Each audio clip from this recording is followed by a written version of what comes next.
I'm Joe Catalano with an AM Quincy News update for Tuesday, April 16th.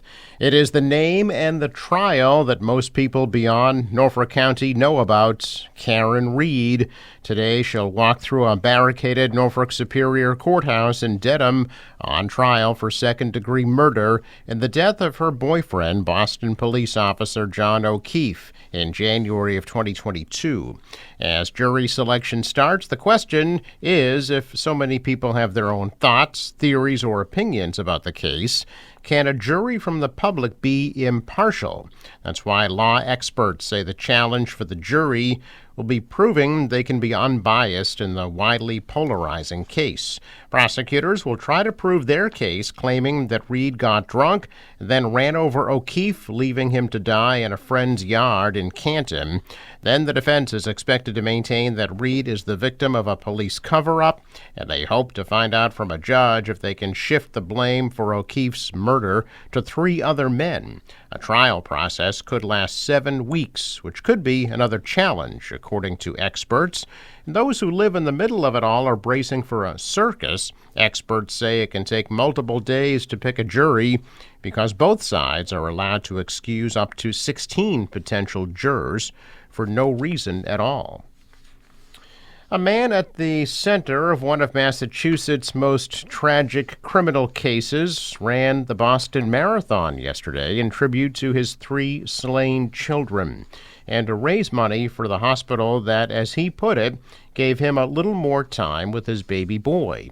Patrick Clancy's 3 children, 5-year-old Cora Clancy, 3-year-old Dawson Clancy, and 8-month-old Callan Clancy, were killed by his wife, their mother, early last year at their home in Duxbury. Lindsay Clancy's murder trial is still pending. She's pleaded not guilty to the charges and has remained hospitalized.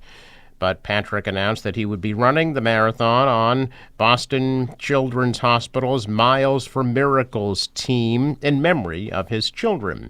He posted an update over the weekend of the race, calling the messages and donations he had received immensely heartening ahead of the special day.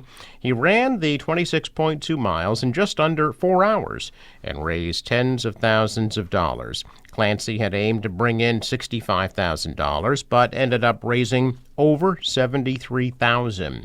Clancy has previously asked others to join him in forgiving his wife for what she allegedly did. His statement on the marathon didn't mention Lindsay Clancy. Henry Richard, the older brother of Boston Marathon bombing victim Martin Richard, completed his 3rd consecutive Boston Marathon yesterday. Now 21, Henry Richard was just 10 years old when his 8-year-old brother was killed in the 2013 marathon bombing.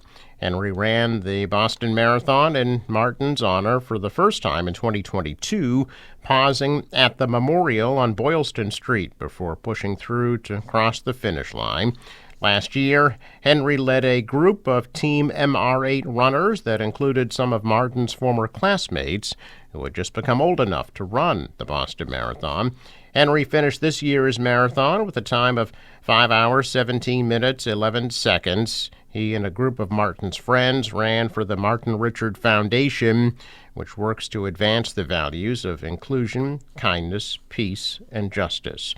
While Henry and the rest of his group were wearing Team MR8 jerseys during this year's marathon, the 2023 Boston Marathon was officially the final race for Team MR8, which raised millions of dollars to carry on Martin Richard's legacy. Quincy Mayor Thomas Koch wants to add more soccer fields in Quincy Point and also create a new park for Navy veterans in Squantum. The City Council Finance Committee recently approved $4 million to pay for the new developments. The new soccer fields would be added to the Cleverly Court Field near the former Quincy Shipyard when the city purchases the Kilroy Car Wash. 2 new soccer fields would be added, along with a new parking lot. And in the future, the city hopes to purchase a vacant lot right across the street for more park development. And in Squantum, the city wants to create a lone sailor monument and statue and park at Marina Bay to pay tribute to Quincy Navy veterans, including admirals, and to honor workers at Quincy's 2 former shipyards. The statue would sit on private property, but the city would pay the owners $1.2 million from the American Rescue Plan Act funds to create the park. The city says the parks would be paid for with revenue from the city's hotel-motel tax. Students at Quincy's Atlantic Middle School will be able to stay in shape with their new Anchor Fit Zone. The state-of-the-art fitness room was unveiled recently through a collaboration between the Boston Celtics and Boston Scientific in their annual Fit for a Cause program. The Anchor Fit Zone was funded by a $50,000 grant to provide students with a facility to focus on their physical well-being. Atlantic students won that grant by outperforming other area schools in a series of virtual fitness challenges.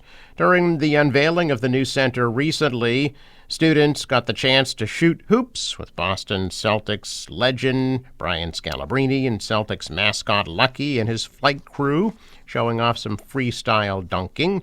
Students also participated in some physical challenges and earned some rewards, including autographed basketballs. Representatives from the Celtics and Boston Scientific joined Quincy school officials during that event.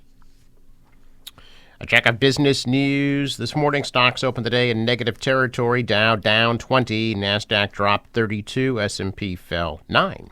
Asian stocks are also down following the slump on Wall Street. The euro is down, oil at $85 a barrel.